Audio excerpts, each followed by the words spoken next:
एक शुरू से ही हम तो ये कहते आ रहे हैं कि ये ट्रैक्टर पलटने वाला हादसा नहीं है। ट्रैक्टर पलटा क्यों, इसका कारण जब तक आप नहीं समझोगे इसको, फिर आप ट्रैक्टर पलटने के आगे की कहानी शुरू कर देते हैं। ट्रैक्टर पलटने से पहले की वजह भी तो ढूंढोगे ना।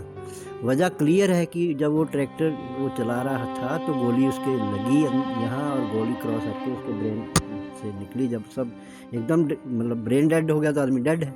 मैंने देखा मेरे को शक है कि उसको गोली ही लगी थी। पोस्टमार्टम रिपोर्ट में एक कॉलम होता है जहां पे लिखा हुआ है कि मृत्यु का कारण क्या है। उसमें डॉक्टर लिखते हैं, in my opinion the cause of death is shock and haemorrhage as a result of एक शब्द है जो समझ में नहीं आ रहा है, उसके बाद हेड इंजरी, मतलब हेड इंजरी के कारण मौत हुई है। अब पुलिस इस बेसिस पे कह रही है कि कोई बुलेट नहीं लगी है, केवल सर की चोट आई है। लेकिन सर की चोट आई कैसे, इसके लिए सिर्फ इस पोस्टमार्टम रिपोर्ट का एक भाग नहीं जो मैंने आपको पढ़ के बताया, एक दूसरा भाग भी पढ़ना पड़ेगा। डॉक्टर ने अपनी हैंडराइटिंग में कुछ लिखा है जिसे मैं आपको पढ़ के सुनाना चाहती हूँ।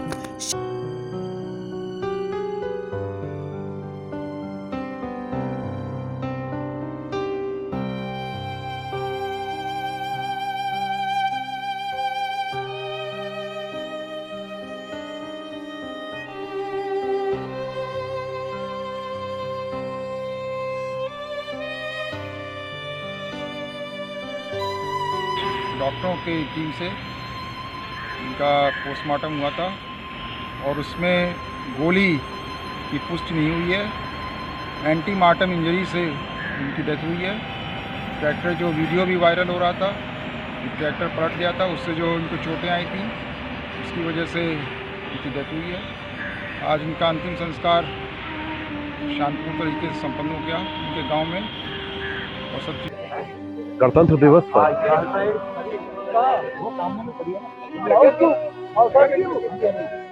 दिल्ली के सबसे जरूरी इलाकों में से एक, दिल्ली के दिल के एक चौराहे पे क्या हम ये दृश्य देखना चाहते थे कि किसान का तिरंगे में लिपटा शव वहां पर रखा हो।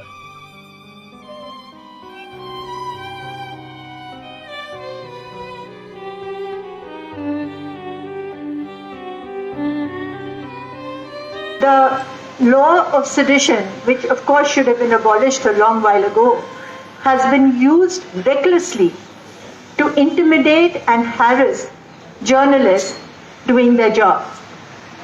All of us who have been in the field, who have covered conflict, who have traveled, who have been on the road, and not just in the studios, know that it is possible to make errors, though in this case I don't think there was an error maybe. But to report when you're relying on eyewitnesses and you're reporting violence, and you're reporting maybe it could be the civil war in Assam in the 80s, it could be the violence against Sikhs in Delhi in the 80s, it could be communal carnage in UP and Bihar, casteist carnage. You know that in the field you are relying on eyewitness accounts. Now with television and a mic, you rush to report, you retract. You can make a mistake, you might not make a mistake, but then to be faced with sedition, to be told that you can be arrested any moment and locked away without a hearing. This is only being done to intimidate, harass, victimize the journalists against whom these cases are being filed, but also to terrorize the professionals as well, to make you think twice, to make you afraid of doing your job, to be worried every time you write, to be looking over your shoulder, and for then, of course, the editors and the proprietors and those who control the news to be very reluctant in reporting the news as it is and to bring truth to power.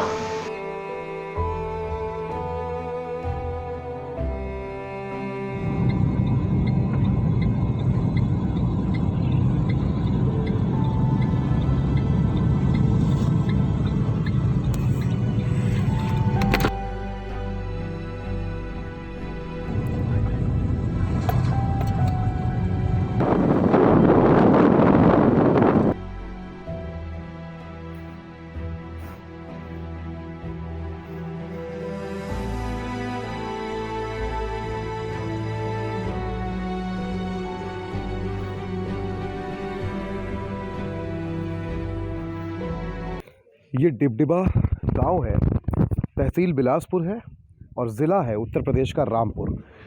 और हम अभी खड़े हैं नवरीत सिंह के घर के बाहर। हम नवरीत सिंह के घर पे हैं।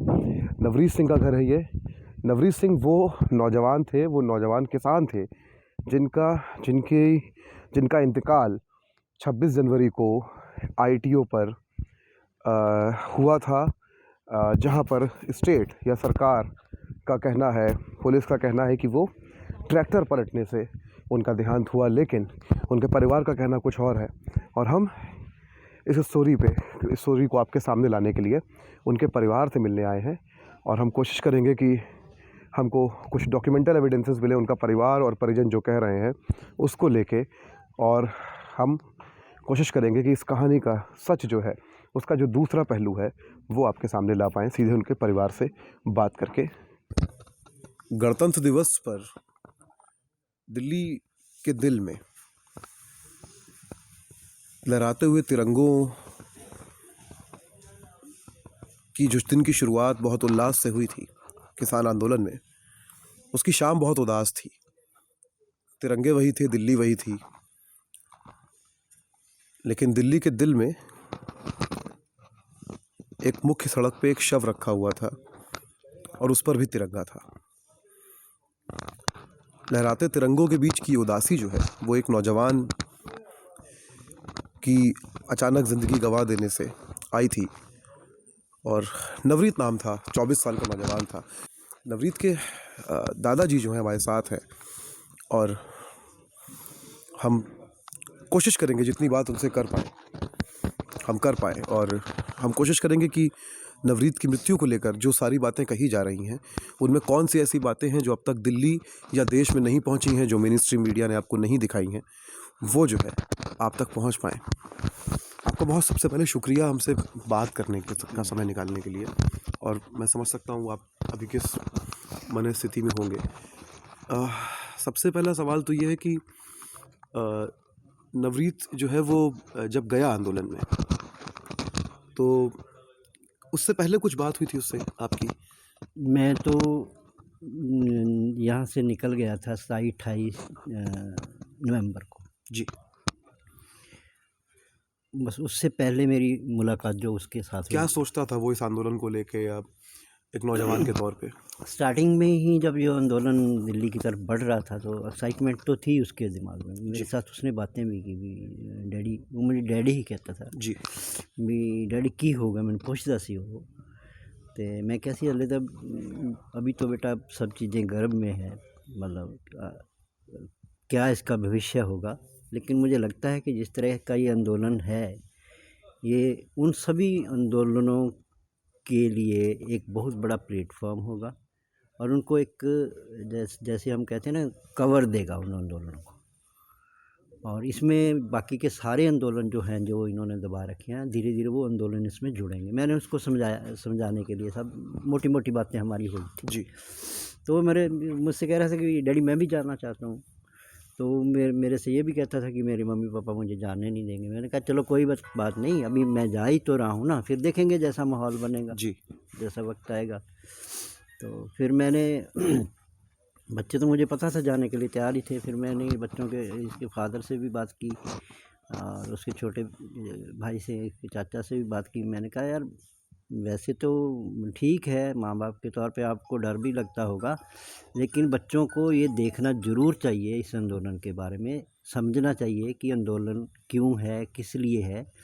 क्योंकि मीडिया में जिस तरह से दिखाया जाएगा उससे इनकी सोच जो है वो क्लियरिटी नहीं आएगी इनमें, जब तक ये खुद वहाँ मौके पे जाकर नहीं देखते। इसलिए इनको भी आंदोलन में जाना चाहिए। तो फिर बच्चों को भी लगा कि ठीक है हमारे डैडी हमारी बात करते हैं, तो वो मेरे साथ सब खुश थे और 1-2 बार जाके चले भी गए, आ भी गए।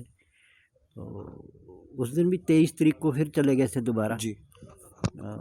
और 23 को जब ये वहाँ गए तो फिर उस दिन भी मुझे पता चल गया था आ गए हैं। लेकिन मैंने 2-3 बार उस दौरान फ़ोन किया, जो हमारी बात लास्ट मोमेंट पे नहीं हुई। तो मैं 11 बजे भी इसको फ़ोन किया, इसने फ़ोन नहीं उठाया जी। उसके बाद फिर 12 बजे मैंने फ़ोन किया, फिर भी नहीं फ़ोन उठाया, क्योंकि मैं क्राउड में इसको नहीं सुन रहा था। या फ़ोन इसने होल्ड पे लगा रखा कहीं, नहीं बेल आ रही, होल्ड पे नहीं था, बेल तो जा ही रही, लेकिन इसने उठाया नहीं, हमारी बात नहीं हुई फिर वहाँ। जी, मैं उस दिन वहीं था 26 को, और हम लोग भी गाज़ीपुर से ही निकले थे उस रास्ते पे। उस दिन जो कुछ हुआ उसके बारे में पुलिस का जो बयान है, दिल्ली पुलिस का भी और अभी यहाँ से भी, चारों तरफ सिर्फ ये बात हो रही है कि ये दुर्घटना हुई है, ट्रैक्टर पलट गया है। परिवार का इस पे क्या कहना है? हम तो मेरे ख्याल से शुरू से ही हम तो ये कहते आ रहे हैं कि ये ट्रैक्टर पलटने वाला हादसा नहीं है।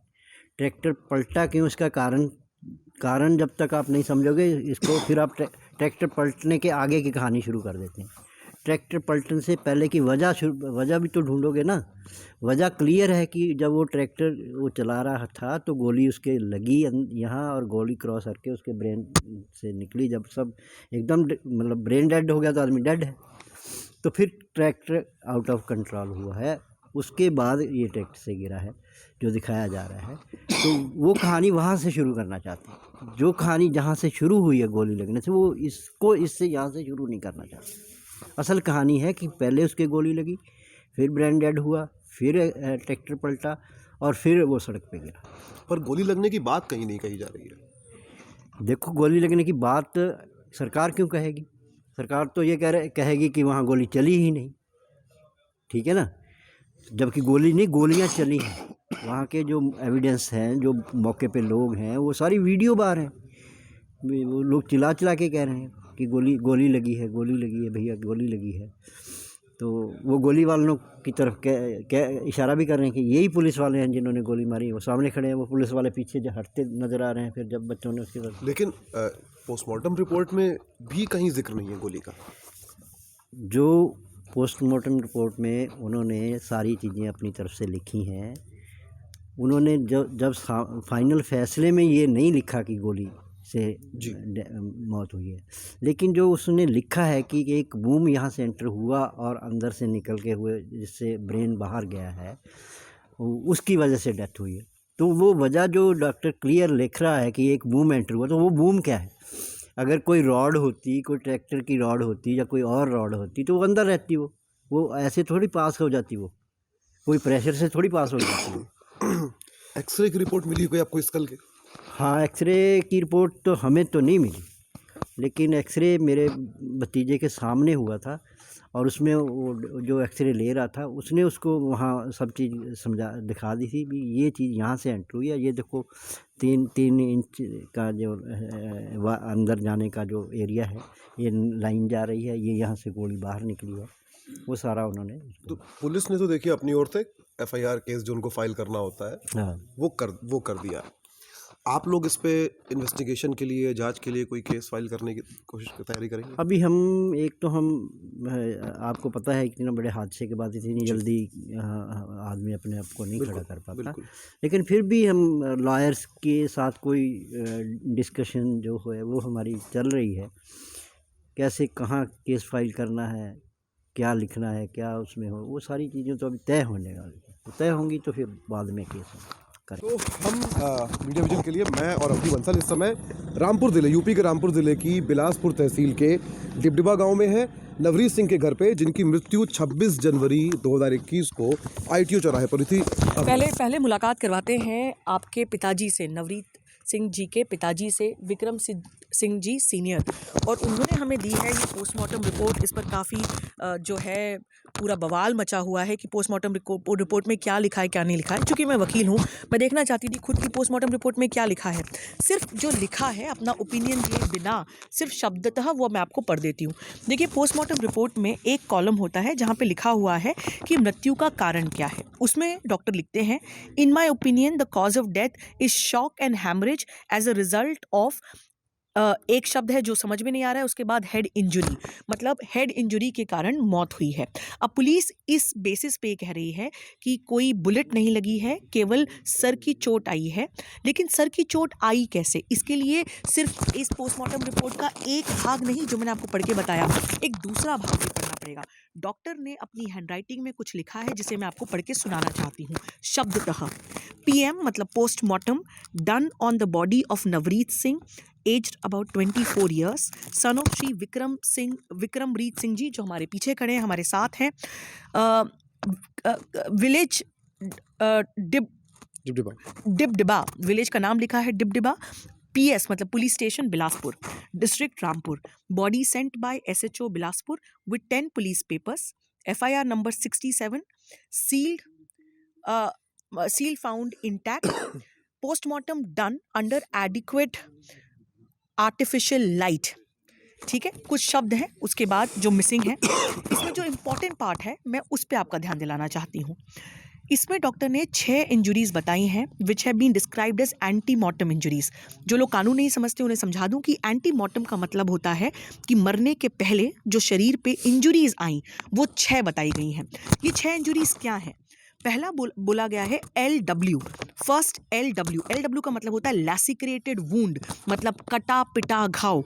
लैसिक्रेटेड wound of size 2 centimetres, bone deep over end of right eyebrow, मतलब राइट हैंड साइड आईब्रो के पास में एक 2 सेंटीमीटर घाव है। दूसरा LW मतलब लैसिक्रेटेड वुंड, कटा पिटा घाव of size 2 centimetre over the left side of the chin, मतलब उल्टे हाथ तरफ 2 सेंटीमीटर का ही एक चिन पर घाव है। जब हम इनके परिवार से मिले तो उन्होंने कहा कि हमारे पास वीडियो है, वो वीडियो भी अवेलेबल करवाया और दिखाया जिसमें साफ दिख रहा है, वो वीडियो भी आपको दिखाएंगे जिसमें साफ दिख रहा है कि एक बुलेट का बराबर का गड्ढा 2 सेंटीमीटर का उल्टे हाथ तरफ की चिन से जाता है और यहाँ पे खोपड़ी से निकलता है। खोपड़ी से निकलता है ये इसलिए बोल रही हूँ क्योंकि डॉक्टर ने पोस्टमार्टम रिपोर्ट में ये भी कहा कि यहाँ के पास कुछ सर का मांस का मटेरियल भी बाहर आया। ब्रेन शब्द उन्होंने लिखा है। ब्रेन, इसमें मैं एग्जैक्ट आपको शब्द पढ़ के बताती हूँ। इन्होंने इसमें लिखा है ट्रोमैटिक स्वेलिंग, लग रहा है स्वेलिंग का शब्द पे मुझे डाउट है, of size 5 centimetre on the top side of the skull. तो स्कल के ऊपर मतलब सर के ऊपर भी एक गड्ढा है, ये इसमें लिखा हुआ है। और इसमें ये भी लिखा हुआ है कि material is coming out from the wound, मतलब उस वुंड में से मटेरियल स्कल का निकल रहा है। अब सवाल ये है कि यदि जो सरकार क्लेम कर रही है, जो पुलिस क्लेम कर रही है कि मौत केवल ट्रैक्टर के पलटने से हुई, यहाँ पे एक बड़ा सवाल है जिसका जवाब नहीं दिया जा रहा है। वो ये कि किसान के बेटा नवरीत सिंह जो ऑस्ट्रेलिया में ना सिर्फ पढ़ाई कर रहे थे पर बड़े बड़े जो हैं ट्रैक्टर चलाते थे ऑस्ट्रेलिया में भी, उनके हाथ से ऐसा कैसे हुआ कि अचानक से ट्रैक्टर पलट जाता है। परिवार वालों को कहना है कि ट्रैक्टर पलटा उसके बाद जब उनका कंट्रोल खो गया और उसका कारण था उन्हें बुलेट लगना। दूसरा अपनी एक और चीज़ है जी, आप जब गिरते हैं यानी कि जो इस तरह की एक्सीडेंट इंजरी है, आप एक तरफ से गिरेंगे, आपके यहाँ पे चिन पे भी एक घाव हो बड़ा सा और आपके यहाँ पर भी इस तरह का घाव हो, ये प्रैक्टिकली उसमें बिल्कुल पॉसिबल नहीं है जी। इनफैक्ट यदि इसको कोई भी क्रिमिनल लॉयर देखेगा तो ये पोस्टमार्टम रिपोर्ट काफ़ी साफ है। डॉक्टर्स के ऊपर क्या कोई प्रेशर था कि वो उन्होंने साफ साफ इसे बुलेट इंजरी नहीं कहा, लेकिन उसके बाद भी पोस्टमार्टम रिपोर्ट में जो कहना था वो कह दिया। तो इसके पहले आप अपना मन बनाएं इस मुद्दे पे, इस पोस्टमार्टम रिपोर्ट को जो अवेलेबल करा रहा है मीडिया विजिल, इसे ज़रूर और एक्सरे रिपोर्ट का इंतजार कीजिएगा जो परिवार को दी नहीं। देखिए एक बात मैं आपको बता दूं कि पोस्टमार्टम रिपोर्ट को हमेशा कोर्ट में एक्सरे रिपोर्ट के साथ पढ़ा जाता है। यदि पोस्टमार्टम रिपोर्ट ही साफ साफ कह रहा है कि यहाँ पर एक गड्ढा है और 2 सेंटीमीटर का यहाँ पे गड्ढा है, यदि बुलेट निकली है तो एक्सरे रिपोर्ट में वो साफ हो जाएगा। लेकिन इंपॉर्टेंट बात यह है कि जब हमने परिवार वालों से पूछा कि क्या आपके पास एक्सरे रिपोर्ट है, तो उन्होंने कहा कि हमें एक्सरे रिपोर्ट देने से मना कर दिया गया। हमें ये कहा गया कि आप कोर्ट कचहरी में कागज़ लगाइए, उसके बाद एक्सरे रिपोर्ट मिलेगा। परिवार वालों ने ये भी कहा कि अभी तक हमने कोई कोर्ट कचहरी नहीं करी है। वकील के तौर पे उनका क्या बिना अदालत जाइए हक नहीं कि उनको एक्सरे की रिपोर्ट मिले? बिल्कुल ये हक है कि एक्सरे का रिपोर्ट मिलना चाहिए। कई बार जब केस फाइल हो जाता है तो पुलिस को लगता है कि एविडेंस का पार्ट बन गया, ऐसा इसमें कहीं दिक्कत आ सकती है, तो पुलिस परेशानी करती है। लेकिन अभी कोई केस नहीं लगा है, वो एक्सरे जो मेन एक्सरे है उसकी कॉपी ज़रूर रखी जा सकती है। लेकिन परिवार वाले जो जानना चाहते हैं कि उनके 25 साल के नौजवान बेटे के साथ क्या हुआ, उनको कम से कम इतना हक तो है कि एक्सरे की मेन कॉपी नहीं, उसकी कॉपी तो मुहैया करा ही दी जाए। और एक बात और मैं बता दूं, देखिए इस तरह के केसेस में सबसे इंपॉर्टेंट होता है, सारी कानूनी लड़ाई कागजी होती है, एविडेंस की इंपॉर्टेंस होती है। परिवार वालों ने ये बात कही कि जब उन्होंने शव को लाए और शव की सफाई करके उन्हें मुखाग्नि देने के पहले एक वीडियो बनाया है, वो वीडियो भी मैं आपसे रिक्वेस्ट करूंगी कि मीडिया विजिल ज़रूर दिखाए, क्योंकि ये पोस्टमार्टम रिपोर्ट का कोलैबोरेशन जो है उस वीडियो से काफ़ी क्लियर तौर पर हो जाएगा। बहुत बहुत शुक्रिया। अवनी हमारे साथ थी। हम डिबडिबा गांव में, एक बार हम फिर बता दें आपको, और हमने आज जो कुछ देखा वो ना केवल बहुत भावुक करने वाला था, परेशान करने वाला था, ये रिपोर्ट शायद और परेशान करने वाली है हमको भावनात्मक तौर पे। और अगर ये अदालत में काम आती है तो सरकार को बहुत ज़्यादा, पुलिस को बहुत ज़्यादा परेशान करने वाली रिपोर्ट है ये।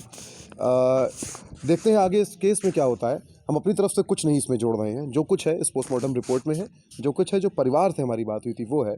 अपनी तरफ से हम सिर्फ इतना जोड़ना चाहते हैं कि इस पोस्टमार्टम रिपोर्ट को पढ़िए, और जैसा कि अवनी कहती रहती हैं, तीनों कृषि कानूनों को भी पढ़ लीजिए। मीडिया विजिल के लिए अवनी बंसल के साथ मैं मयंक सक्सेना। मैं आई हूँ नवरीत सिंह के घर पर, गांव डिबडिबा में।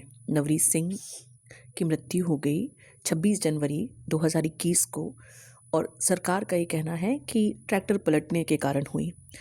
उनके माँ बाप क्या महसूस करते हैं, उनकी माँ और दादी के साथ मैं बैठी हूँ। सुबह से यहाँ पे आए थे, काफ़ी मुश्किल माहौल है, बड़ा मुश्किल है उनके लिए बात कह पाना, पर फिर भी कोशिश करते हैं कि नवरीत सिंह जी की माँ क्या सोचती हैं, उन्हें क्या लगा, उनसे आपकी सीधी बात कराते हैं। बताइएगा, आपको क्या लगा जब बॉडी आई, आपने देखा उनकी बॉडी को? हाँ जी, मैंने देखा मेरे बेटे को, मेरे को शक है कि उसको गोली ही लगी थी, इधर से लगी थी, इधर से निकली थी पीछे से। जी जी। और कितना मुश्किल हुआ है आपके लिए? बहुत, मेरे लिए बहुत मुश्किल है। मेरे बेटे को गोली लगी और मेरे लिए कितनी बड़ी दुख की बात है कि वो मेरे सीने में जैसे लगी वो गोली। हमारे साथ नवरीत सिंह जी की दादी भी हैं, जो बुजुर्ग हैं।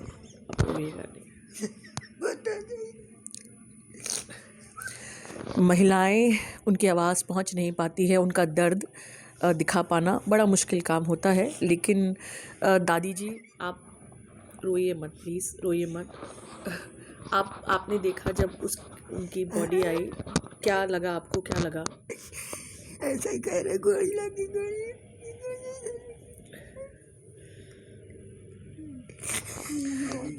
आप देख रहे हैं उनके परिवार के लिए बड़ा मुश्किल है ये समय, और बस ये आवाज़ पहुंच पाए कि कानून की लड़ाई बड़ी मुश्किल है, कागज़ कई बार बदल दिए जाते हैं, लेकिन हमारी बस यही प्रार्थना है कि इनके परिवार को न्याय ज़रूर मिले और जो सच है वो बाहर ज़रूर निकल कर आए।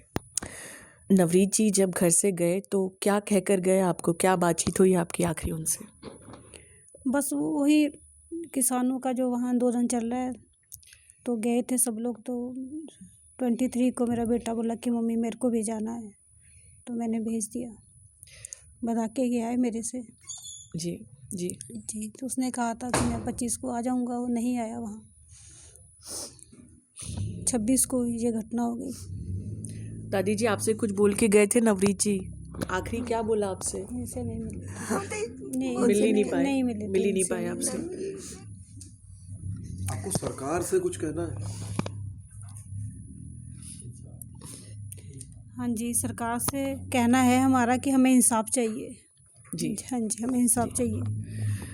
परिवार अभी डरा हुआ है, सहमा हुआ है, काफ़ी दुख में है, और बस सरकार से एक ही उम्मीद है कि उन्हें इंसाफ ज़रूर मिलेगा, और सरकार से भी ज़्यादा इस देश के न्याय देने वालों से, न्याय करने वालों से, न्याय बनाने वालों से, कि न्याय की देवी जो हैं वो आंखों की पट्टी उनकी शायद किसी दिन खुलेगी, और इस केस में यदि पट्टी बांधने के पीछे जो कारण होता है कि सब लोग समान हैं, वो समानता दिखाई जाएगी। नवरीत सिंह के परिवार को न्याय ज़रूर मिले, ऐसी हमारी उम्मीद है। परिवार के तौर पे ये कितना भावुक करने वाला है, एक हिस्सा है, लेकिन आप, चूँकि आपसे जो बात हो रही है, आप इसको ऐसा नहीं है केवल इसको आप इमोशनली देख रहे हैं, आप इसको पॉलिटिकली भी देख रहे हैं देश के हिसाब से। तो दोनों तरह से देखना कितना मुश्किल होता है, और आपके परिवार के लिए इस आंदोलन में आगे का रास्ता क्या है इस हादसे के बाद? देखो, अगर तो हमारे लिए 3 महीने का आंदोलन होता, फिर तो हमारी कोई सोच दूसरी होती। हमारे लिए 3 महीने का आंदोलन नहीं है, हमारे लिए ये आज़ादी के बाद जब से ये देश आज़ाद हुआ है, ये सारी उन्हीं आंदोलनों की चेन में एक आगे बड़ी कड़ी है। और उनमें से बहुत सारे आंदोलन का मैं आप खुद गवाह हूँ। अन्ना हज़ारे का आंदोलन मैंने कवर किया है, और जो इमरजेंसी का आंदोलन था वो उसको मैंने देखा है अपनी आंखों से। और ये सारे आंदोलनों के बाद फिर हमारे पंजाब में भी आंदोलन हुए हैं जो बड़े, उनमें भी मैं आंदोलनों में देख रहा था। लेकिन ये किसान आंदोलन है, ये जो मैं समझता हूँ कि सारे जितने आंदोलन हैं उन सबको अपने में समेटे हुए है, एक बड़ा आंदोलन है। तो हम समझते हैं कि अगर हमारा ये 40 साल का संघर्ष है जो, अगर उसको सबको हम देखते हैं, मैं पीछे लौट के देखता हूँ तो मुझे लगता है कि हमारे 40 साल के संघर्ष का ये एक बड़ा रूप है। और क्योंकि हमारे देश में जो हमारी छवि बनाई गई थी ना पहले, वो बड़ी तकलीफ़ दी थी, वो हमें बार बार डिमोरलाइज भी करती थी, हमें मतलब एक तरह से हमें आतंकवादी, देशद्रोही, पाकिस्तान के एजेंट, पता नहीं क्या क्या फतवे दिए जाते थे। तो हम सही बात हमारी किसी ने सुनी नहीं। पहली बार है कि देश ने हमारी बात सुनी और हमारे साथ खड़े हुए। और ये पर मैं इसका पर्सनल फ्रंट भी है ना कि अपने घर के बच्चे की जो है वो कुर्बानी देना। देखो, जब आप देश के बारे में सोचेंगे, आप मानवता के बारे में सोचेंगे, तो फिर ये परिवार मैटर नहीं करते उसमें। ठीक है, हमारे लिए सदमा है, वो हमारे अंदर है, लेकिन जिस तरह की ये लड़ाई है, जिस चीज़ के लिए लड़ाई है, उस लिए फिर निजी हित तो आपको कुर्बान करने पड़ते हैं, उसमें आपको अपना परिवार भी कुर्बान करना पड़ता है। हमारी तो हिस्ट्री है, हमारे गुरु साहब ने अपने 4 साहिबजादे शहीद कराए, अपनी माता शहीद कराई, अपने पिता शहीद कराए, और उसके बाद 100 साल का सिखों का जो संघर्ष है, पता नहीं कितने सिखों ने अपने बच्चे कटवाए हैं, और कितनी माताओं ने अपने बच्चों के कटे हुए टुकड़े अपनी झोलियों में रखे। हमारे सामने तो हमारा इतिहास खड़ा है ना, हम तो इतिहास पे खड़े होकर ये इस आंदोलन में खड़े हैं ना। हम कोई ये फर्जी और टेम्परेरी फेज़ में थोड़ी हैं, हम तो इसमें खड़े हैं। क्योंकि ये देश ये जो बदकिस्मती से आज देश चला रहे हैं ना तो इनका देश की आज़ादी में कोई रोल है, ना आज भी इनको इस देश से कोई लगाव है। अगर इनको देश से लगाव होता ना, जितनी बड़ी इनकी मेजॉरिटी है, तो फिर ये देश की आज जो स्थिति है ये होती नहीं। आप सब लोग जानते हैं, आप मीडिया से जुड़े हैं, देश के सभी एसेट्स जो 70 सालों में थोड़े थोड़े पैसे करके बनाए जोड़े थे इस देश ने, सब इस आदमी ने बेच दिए और गुजरातियों को बेच दिया, अपने 2-3 आदमियों को सारा देश बेच दिया, एयरपोर्ट बेच दिए, रेलवे बेच दी, सब कुछ बेचने के बाद आखिरी हमला ज़मीन पे आ गया कि कॉरपोरेट्स को समझ आ गई कि इतने बड़े जो ये कोरोना पीरियड में जब सारे देश की जीडीपी बैठ गया, भट्टा बैठ गया देश का, उस वक्त ये जो है ज़मीन से जुड़े हुए लोगों ने देश की जीडीपी को थामे रखा। यहीं से सारा माल निकलेगा और ये माल उन्होंने हड़प करना है, इसलिए वो 3 कानून लेके आए हैं। और कानून लाने के साथ ही हमारे लोगों को समझ आ गई, ये हमारी खुशकिस्मती है, नहीं तो बड़ी देर बाद समझ आती हैं चीज़ें।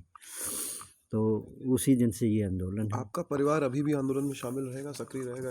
इतना बड़ा सदमा देखो, मैं अपने बेटे और बहू इस परिवार की या बात करूँ, मैं छोटे बेटे बहू की बात करूँ, क्योंकि ये बच्चे हैं, ये इनका ये फील्ड भी नहीं है, ये तो भुक्तभोगी हैं सही मायने में कहूँ तो।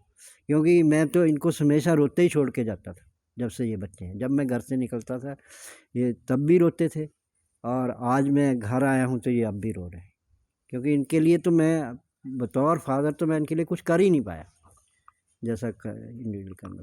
पर ये अगर ये ऐसा कोई सेक्रीफाइस नहीं होगा, मेरे जैसे कितने लोग कर रहे हैं सेक्रीफाइस, कर ही रहे हैं ना, तो फिर उसमें अगर ये गोली मेरे पोते को लगी है तो किसी के पोते को तो लगनी थी ना, फिर तो मैं तो उसको फिर उसी नज़रिए से देखूंगा। सरकार से कुछ कहने के लिए तो आपसे नहीं कहूँगा, हम सब जानते हैं कोई मतलब नहीं है। जो लोग ये वीडियो देख रहे हैं उनसे आप कुछ कहना चाहते हैं, कोई अपील करना चाहते हैं? जो लोग नहीं समझते इन सारी बातों को, जो सरकार का या जो मेन स्ट्रीम मीडिया उसका जो पूरा प्रोपेगेंडा है, जो उसमें फंसे हुए हैं, आप उनसे कुछ अपील करना चाहते हैं किसानों की तरफ से, अपने परिवार की तरफ से? जो लोग मुझे सुन रहे हैं उनको एक बात पहले अपने दिल पे हाथ रख लेना चाहिए कि मैं कोई जो बात कर रहा हूँ ये कोई बनावटी नहीं है, ये कोई फर्जीवाड़ा नहीं है। ये कोई पॉलिटिक्स नहीं है। मैंने अपना पोता खोया है, इसके बावजूद भी मैं लोगों से कहना चाहता हूँ कि ये आंदोलन देश का आखिरी आंदोलन है। अगर आप देश को प्यार करते हो तो इस आंदोलन के लिए अपने घरों से निकलो। जो भी योगदान आप इस आंदोलन में डाल सकते हो डालो। देश बचाने के लिए निकलो। ये 3 कानून मैटर नहीं करते, खाली ये देश दांव पर लगा है, इसलिए आप सब लोग इस आंदोलन के साथ बाहर आओ।